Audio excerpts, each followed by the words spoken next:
Black Maid heard guards speaking Korean. Warn the Mafia Boss not to enter the car. Hello everyone. Before we begin today's story, I have a small favor to ask. Please hit subscribe and turn on the notification bell so you never miss our channel's new videos. It's quick, free, and the best way to support us in bringing you more dramatic stories. Your support means the world to us. Where are you watching from? Drop your city or country in the comments below. Thank you very much. Now, back to our main character. Victor Hale had learned to read silence the way other men read contracts. The quiet outside his Manhattan townhouse was never empty, never harmless, and never accidental. The air carried the weight of polished stone, late-night traffic a few blocks away, and the faint hum of engines idling with patient discipline. At 6'2", dressed in a tailored charcoal coat that probably cost more than most people's monthly rent, Victor moved with the ease of someone accustomed to doors opening before he reached them. His security team formed a clean perimeter, efficient, alert, professional, each man selected for loyalty as much as skill. To the outside world, Victor Hale was a respected businessman with diversified interests. To those who understood the city's deeper currents, he was a man whose decisions reshaped entire neighborhoods without raising his voice. Naomi Brooks stood several steps behind him near the service entrance, hands folded, posture calm, eyes lowered just enough to be dismissed by anyone not paying attention. She had learned long ago that invisibility was not weakness, it was a shield. At 32, Naomi had mastered the art of being present without being seen, of listening without appearing to hear. The staff uniform she wore made her easy to overlook, and that was exactly how she preferred it. She was there to ensure the household ran smoothly, not to be noticed by men who believed power only spoke in sharp tones and expensive suits. The black sedan waited at the curb, engine running, windows tinted, its surface reflecting the amber glow of streetlights. As Victor paused to adjust his gloves, Naomi's attention shifted, not to him, but to the space just beyond. Two guards stood near the vehicle, close enough that their voices blended into the night. To anyone else, it was background noise, a murmur lost among traffic and footsteps. To Naomi, it was different. She recognized the cadence immediately, the clipped rhythm of Korean spoken quickly, casually, without concern for who might understand. Her chest tightened, not from fear, but from recognition. Years ago, long before this job, long before Manhattan, Naomi had spent time in places where listening closely was the difference between safety and regret. She didn't catch every word, but she didn't need to. One phrase stood out, precise and deliberate, spoken with the confidence of someone who believed they were not being overheard. It wasn't dramatic. It wasn't loud. It was practical, transactional, and wrong. Naomi's pulse remained steady, but her mind moved fast. She knew the rules. Staff did not interrupt. Staff did not advise. Staff did not question security decisions. Especially not someone like her. Especially not now. Victor took a step toward the car, his attention already shifting to the evening ahead, meetings planned, outcomes anticipated. Naomi watched the distance between him and the sedan shrink to less than 10 feet. The city seemed to hold its breath. She could stay silent and remain exactly what everyone believed her to be. Or she could speak and change the course of the next few minutes in ways she could not fully predict. Naomi lifted her head just enough for her voice to carry, calm, respectful, and unwavering. "Sir," she said quietly, "please don't get into that car." Victor Hale did not turn around immediately. He simply stopped, one polished shoe hovering for half a second above the pavement before settling back down. The city noise continued as if nothing had happened, a cab horn 2 blocks away, the low rumble of an idling engine, the faint echo of footsteps on concrete. For a man like Victor, hesitation was rare, but silence was familiar. He used it now, letting it stretch, not to intimidate, but to observe. Naomi Brooks stood exactly where she had been, hands still folded, her expression unchanged, neither fearful nor dramatic. She had not raised her voice. She had not explained herself. She had simply issued a warning. And in Victor's world, warnings mattered only when they came from people who had nothing to gain. He turned slightly, just enough to see her face, and noticed something that did not belong in a moment like this. Her breathing was steady. Her eyes were focused, not on him, but on the space around the car, the guards, the street beyond. That detail stayed with him.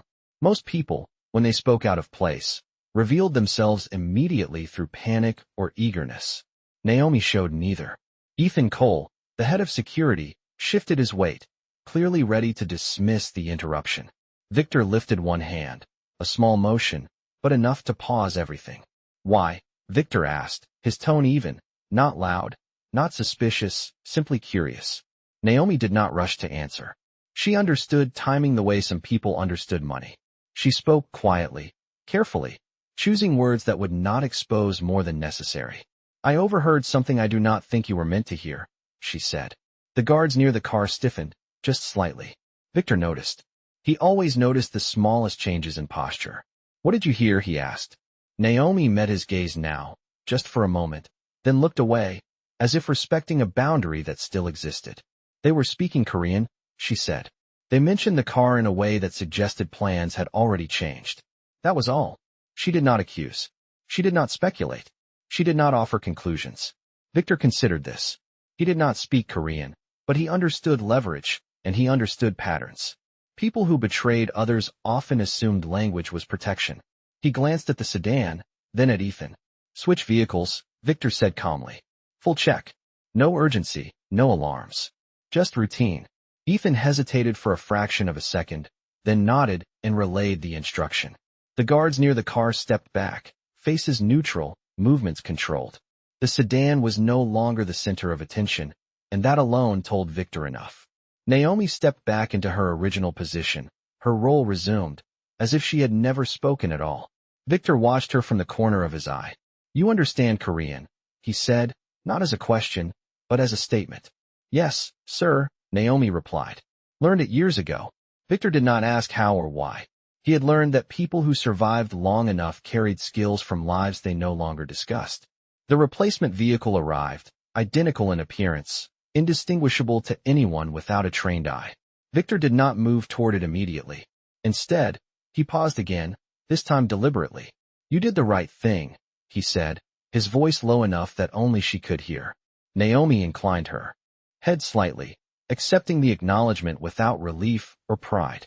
As Victor finally stepped toward the new car, the city resumed its rhythm around them. Nothing dramatic had occurred. No scene had been made. And yet, something fundamental had shifted.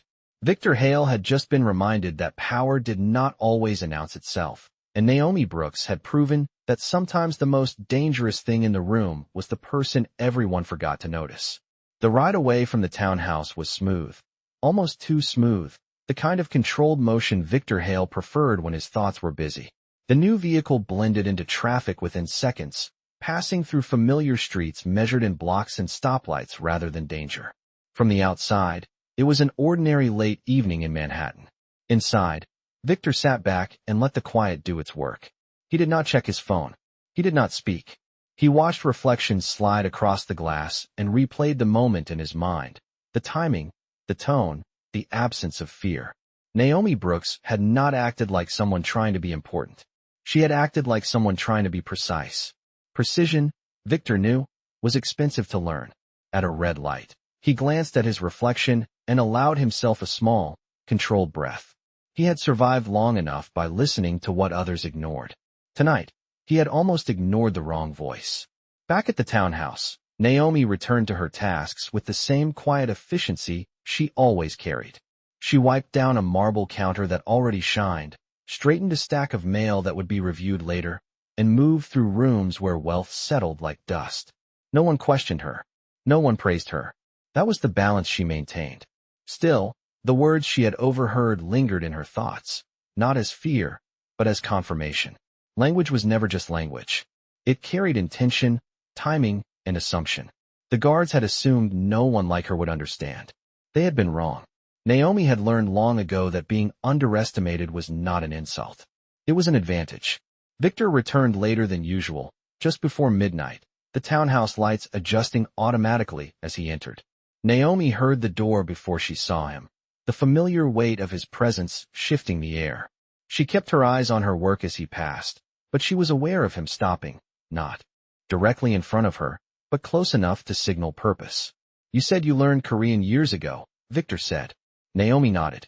I lived in Seoul for a while, she replied. Worked there. Learned quickly because I had to. Victor did not ask for details. He understood the value of not pulling on threads that did not belong to him. Instead, he asked a different question. What exactly did you hear?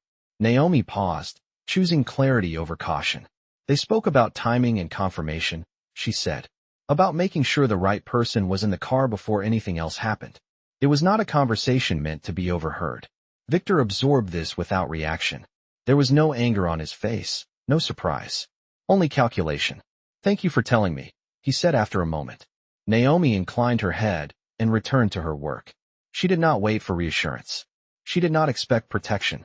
She knew how quickly circumstances changed. What she did not know was that Victor Hale had already made a quiet decision. Over the next few days, small adjustments took place. Security rotations shifted. Contractors were replaced. Conversations happened behind closed doors without raised voices or dramatic conclusions. Naomi noticed the changes without comment. She noticed because noticing was what she did best. One evening, as Victor prepared to leave again, he paused near the doorway and looked at her more directly than before. From now on, he said, if you hear something that feels wrong, I want you to say it. No matter how small. Naomi met his gaze, steady and unflinching. Yes, sir, she replied. In that moment, there was no ceremony, no announcement, no acknowledgement from anyone else in the room. Just a simple understanding between two people who recognized the value of attention. Outside, the city continued its endless movement, unaware that a life had been redirected not by force, but by listening, and that a woman most people never noticed had quietly changed the outcome of a night that could have gone very differently. The following week unfolded with the kind of calm that often hid important shifts beneath the surface. Victor Hale moved through his schedule with the same discipline he always had, meetings measured in minutes, decisions made with practiced restraint, yet something subtle had changed in how he observed the world around him. He listened longer. He watched closer. The warning Naomi Brooks had given him did not linger as fear, but as a reminder, one he carried quietly. Power, he realized, had dulled his instincts in small ways, not enough to be obvious, but enough to matter. Naomi noticed the change before anyone else. She noticed because Victor began asking questions that had nothing to do with performance and everything to do with awareness. He asked which routes felt crowded at unusual hours. He asked which staff members seemed distracted. He asked what she thought of people he had already evaluated a dozen times. Naomi answered carefully, never overstating, never dramatizing, speaking only when she was certain. She understood now that her value was not in being loud, but in being accurate. One afternoon, as rain streaked down the tall windows and traffic slowed to a crawl outside, Victor called her into the study. It was not a summons delivered through assistants or intermediaries. He simply looked up and spoke her name. Naomi entered with steady steps, her posture respectful but unafraid. Sit, Victor said, gesturing to the chair across from his desk. She did. For a moment, neither spoke. The room smelled faintly of leather and old paper, the kind of place where decisions were made quietly and stood for years. You saved me time, Victor said finally. More than you realize. Naomi did not respond immediately. She knew compliments could be as dangerous as insults in the wrong context. I only shared what I heard, she replied. Victor nodded. That is exactly what most people fail to do. He studied her for a moment, not as an employer studies staff, but as one strategist studies another. You could have stayed silent, he continued. Most would have. Why did you not? Naomi considered the question. Because silence would have been a choice too, she said. And it would not have been the right one. Victor accepted this answer without probing further. He had learned that the most reliable people did not need to justify their ethics. Over the next days, Naomi's role remained officially unchanged, but in practice, it expanded. She was present for conversations she had never been invited into before, not as a participant, but as an observer whose perspective was valued. Victor did not announce this shift. He simply made space for it. Some noticed. Most did not. Those who noticed adjusted quickly, understanding. That Victor Hale did nothing without reason. Naomi never mistook this change for elevation. She did not ask for favors. She did not test boundaries. She continued to work with the same quiet discipline, aware that trust was not a gift, but a responsibility. Late one evening, as Victor prepared to leave for another engagement, he paused at the door and looked back at her. People think safety comes from strength, he said. From size, from authority. He shook his head slightly. It comes from attention. Naomi met his gaze, understanding the weight of his words. I know, she said simply. Victor left, the door closing softly behind him. Naomi returned to her work, the city glowing beyond the glass, its millions of stories unfolding at once. She did not feel triumphant. She did not feel relieved. She felt steady. In a world that rewarded noise and display, she had proven that quiet clarity could move events just as surely. And somewhere between polished floors and whispered warnings, an unspoken truth had settled into place. Dignity did not demand recognition. It revealed itself when it mattered most. By the end of the month, Victor Hale had altered more than schedules and security protocols. He had altered the way information moved around him. Meetings grew quieter, not because fewer words were spoken, but because fewer words were wasted. People learned quickly that speculation no longer impressed him. Only clarity did. Naomi Brooks observed these changes with the same restraint she applied to everything else. She understood that trust, once extended, was fragile, and she treated it with care. One morning, Victor asked her to accompany him on a routine drive across the city, not as staff, but as an extra set of eyes. The request was delivered without ceremony, as if it were the most natural thing in the world. Naomi agreed without hesitation. The streets were busy, measured in lanes and crosswalks, traffic flowing at a cautious pace. Victor sat in the back seat, reviewing notes on a tablet, while Naomi watched reflections in the windows, storefronts passing by in steady rhythm.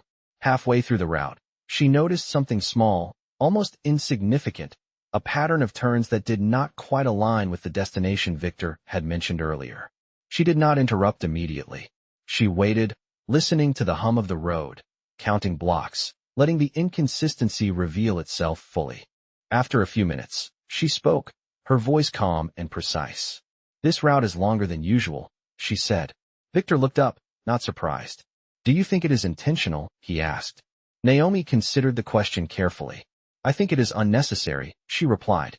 And unnecessary changes often hide other intentions. Victor nodded once. Change the route, he instructed the driver, without explanation. The car adjusted smoothly, merging into a different lane, the city unfolding in a new sequence of streets. Nothing dramatic followed. No confrontation. No reaction from the outside. And yet, Victor felt the same quiet confirmation he had felt weeks earlier. Attention mattered. Later that day, in a quiet moment between obligations, Victor invited Naomi to sit again, not across a desk this time, but beside him near the tall windows overlooking the city. You notice patterns most people dismiss, he said. Naomi did not smile. She did not deny it. She simply answered. Patterns are how systems reveal themselves, she said. Victor watched traffic far below, each vehicle part of a larger movement. People assume power is loud, he said. They assume it announces itself. Naomi followed his gaze. Real power adapts, she replied. Victor turned to her, studying her profile, the calm assurance in her posture. Where did you learn to think like that? He asked. Naomi hesitated, then chose honesty without detail. In places where mistakes were not forgiven, she said. Victor accepted this. He understood enough to know when not to ask for more. Over time, Naomi's presence became less invisible, though no one would have described it that way aloud. She remained discreet, professional, and composed, yet people began to look twice before dismissing her. They sensed something had shifted, even if they could not name it. Victor did nothing to encourage or discourage this perception. He let results speak. One evening, as Victor prepared to leave for another engagement, he paused beside Naomi and handed her a small card with a single number written on it. If something feels wrong, he said, call me directly. No intermediaries. Naomi took the card, her expression unchanged, but her understanding clear. I will use it only if necessary, she said. That is why I trust you, Victor replied. As he stepped out into the night, Naomi returned to her tasks, the city alive beyond the glass. She did not feel elevated. She felt anchored. In a world driven by assumptions, she had proven that awareness could quietly reshape outcomes, not through force or display, but through the discipline of paying attention when it mattered most. Tom did not rush after that. It settled. Weeks passed, measured not by calendar dates, but by patterns Victor Hale now recognized with sharper clarity. He found himself noticing the pauses between conversations, the way certain people avoided eye contact when questions became specific, the subtle tension that crept into rooms when assumptions went unchallenged.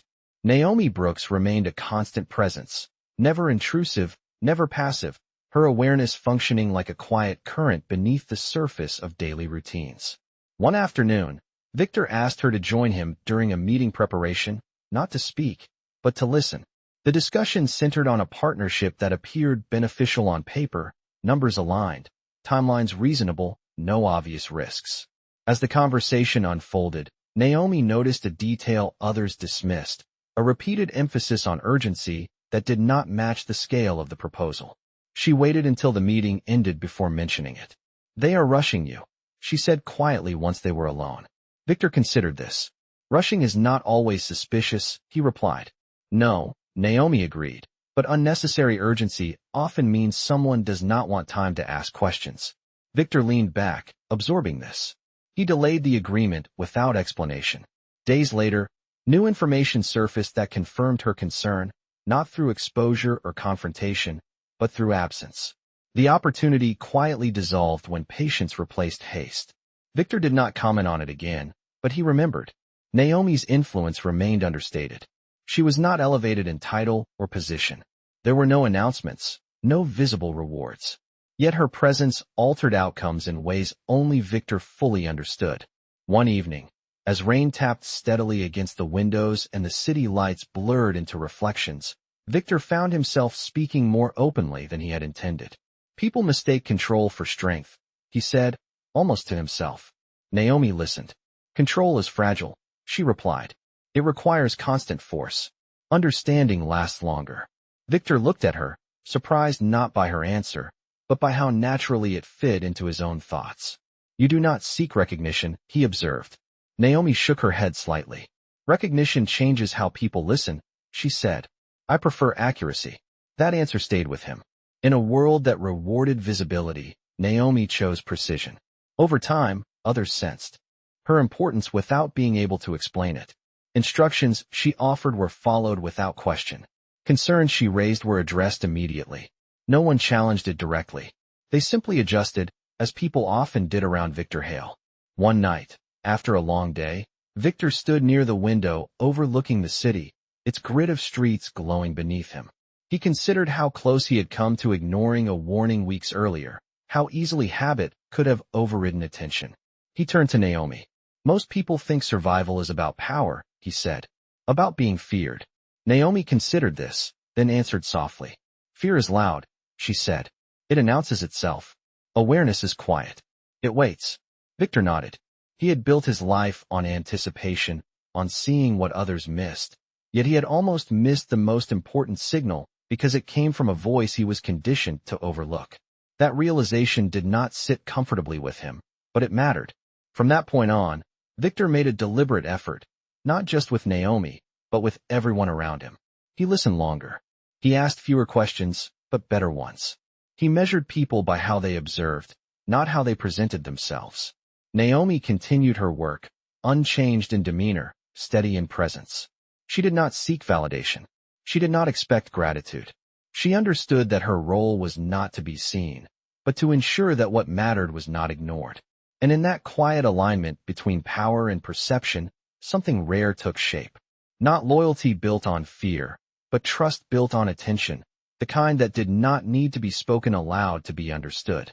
The shift became undeniable the night Victor Hale hosted a private dinner in the townhouse, a small gathering meant to reaffirm relationships that had grown comfortable over time. The kind of evening where assumptions walked freely and scrutiny often stayed outside with the coats. Naomi Brooks moved through the space as she always did, attentive without intrusion, her awareness tuned to details others dismissed as atmosphere. She noticed how voices lowered when Victor entered a room, how laughter arrived a second too late for sincerity, how agreement came quickly when questions were vague. Halfway through the evening, she sensed a familiar pattern, subtle but persistent, a repetition in phrasing from one guest that did not align with the calm tone he tried to project. He spoke of future, plans with confidence, yet avoided specifics, circling commitments without landing on them. Naomi did not interrupt. She waited. Timing mattered. When the guests stepped away to the terrace, Victor found her near the sideboard, arranging glasses that were already perfectly aligned. He did not preface his question. "What do you think?" he asked quietly. Naomi considered her answer. "One of them is withholding information," she said. "Not out of fear. Out of calculation." Victor followed her gaze, already narrowing down possibilities. "You are certain," he said. "As certain as patterns allow," Naomi replied. Victor nodded. That was enough. He did not confront anyone. He did not challenge the atmosphere of the evening. Instead, he shifted the conversation when the guests returned, introducing a topic that required clarity, not opinion. He asked for timelines, responsibilities, points of accountability. The room adjusted. One guest faltered, not dramatically, but noticeably. His answers grew less precise. The others noticed. Victor noticed most of all. By the end of the night, the dynamic had changed. The dinner concluded politely, yet something had been exposed without accusation. After the last guest left, Victor stood alone for a moment, the city lights reflecting across the glass. "You saw it before I did," he said, not turning around. Naomi remained still. "People reveal themselves when they think no one is listening," she said, "or when they believe they are safe." Victor turned to her. "Safety breeds carelessness," he said. Naomi nodded. "Carelessness reveals intention." In the days that followed, Victor quietly disengaged from the partnership the guest had represented. No explanation was given. No message was sent. The opportunity simply no longer existed. The man called. Emails followed. Silence answered them all. Naomi never asked what became of it. She did not need to. The pattern had completed itself. One afternoon, Victor asked Naomi to walk with him through the neighborhood. No car, no security nearby, just the city at street level. They moved at an unhurried pace, measured in storefronts and crosswalks, the sound of everyday life filling the spaces between them. "You changed how I see people," Victor said after a while. Naomi glanced at him, then back ahead. "I did not change anything," she replied. "I only pointed to what was already there." Victor considered this. Perhaps that was the difference. Power often blinded itself by assuming it already saw everything. Naomi had reminded him. That attention was not automatic. It was a choice. As they reached the corner and paused at the light, Victor spoke again. "You are not invisible anymore," he said. Naomi met his gaze, calm as ever. "I was never invisible," she replied. "I was simply not acknowledged." The light changed. They crossed with the crowd, two figures blending into the movement of the city. Around them, life continued, unaware of the quiet recalibration that had taken place. Victor Hale had not lost power. He had refined it. And Naomi Brooks had proven that dignity did not demand permission to matter. It simply waited for the moment when being heard made all the difference. The balance Victor Hale had built began to test itself in ways that could not be scheduled or predicted. It happened quietly, the way real challenges always did, without announcement or urgency, slipping into ordinary moments and asking to be noticed. One afternoon, Victor received an unexpected request from an associate he had not spoken to in years, someone whose reputation rested on charm rather than consistency. The message was polite, confident, and vague, proposing a meeting to revisit old ideas under the promise of renewed opportunity. Victor did not respond immediately. Instead, he asked Naomi Brooks to read the message. She studied it carefully, not for what it said, but for what it avoided. "He is appealing to familiarity," she said after a moment. "Not relevance." Victor considered this. "Familiarity can be useful," he replied. "It can also be a shortcut," Naomi said. "One people use when they have nothing new to offer." Victor nodded. He declined the meeting without explanation. Days later, information surfaced that confirmed Naomi's instinct. The associate had been seeking access, not collaboration, hoping proximity alone would restore influence. Victor watched the situation dissolve without intervention, the risk neutralized simply by refusing to engage. He did not mention Naomi's role to anyone. He did not need to. Her judgment had become integrated into his decision-making, not as a voice of authority, but as a lens through which he saw more clearly. Over time, the household adjusted around this new reality. People spoke more carefully, not out of fear, but awareness. They sensed that assumptions no longer passed unnoticed. Naomi remained steady within it all, neither elevated nor diminished, her presence grounding rather than disruptive. One evening, as Victor reviewed notes for an upcoming trip, he paused and looked toward her. "I want you to travel with me tomorrow," he said. "Not as staff, as observation." Naomi accepted without hesitation. The journey was uneventful by most standards, measured in miles and time zones, conversations unfolding in calm tones. Naomi watched interactions, listened to pacing, noted which people spoke when they believed no one important was listening. She shared her impressions sparingly, choosing moments where clarity mattered. Each time, Victor adjusted accordingly, not because he was told to, but because the insight aligned with what he felt but could not yet name. On the return flight, Victor looked out over the clouds, the city shrinking beneath them. "Most people think influence comes from being heard the loudest," he said. Naomi considered this. "Influence comes from being right at the right moment," she replied.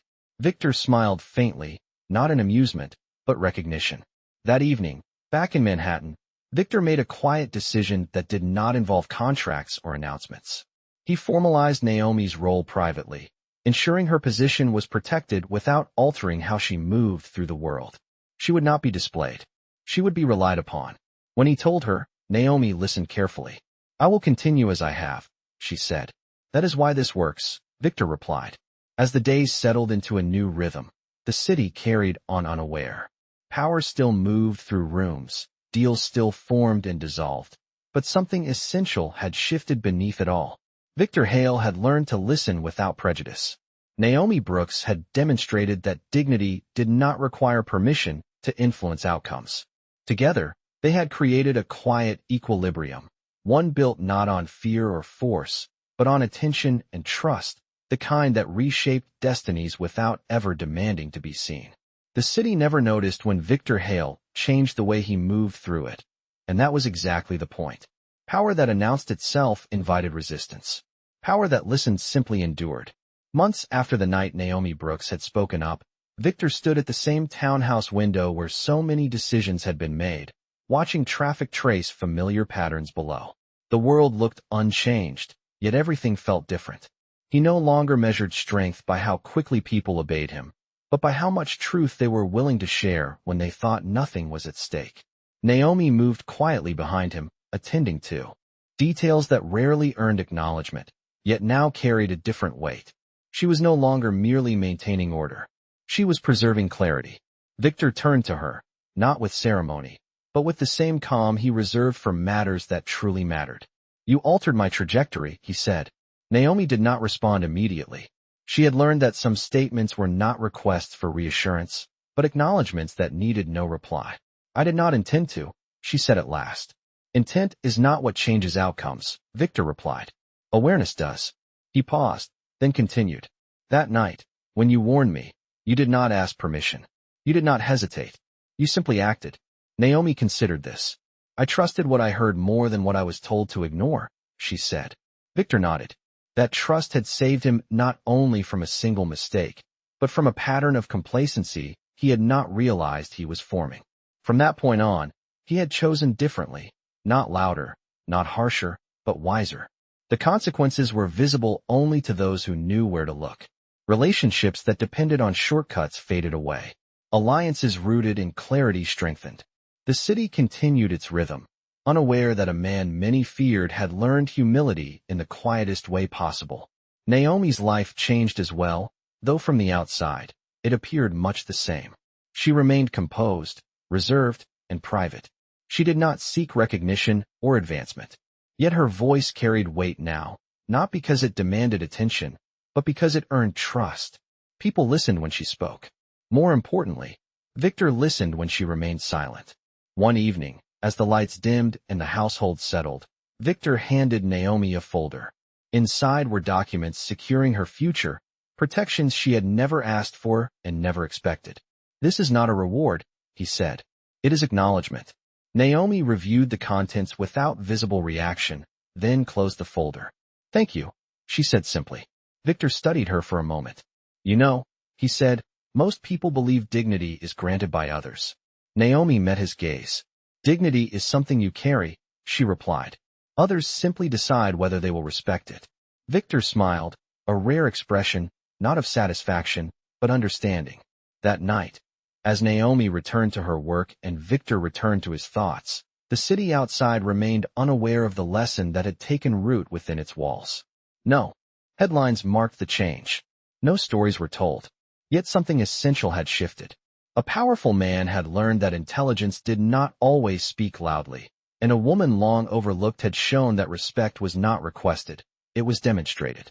And in that quiet recognition, the world, for one brief moment, remembered what dignity truly looked like.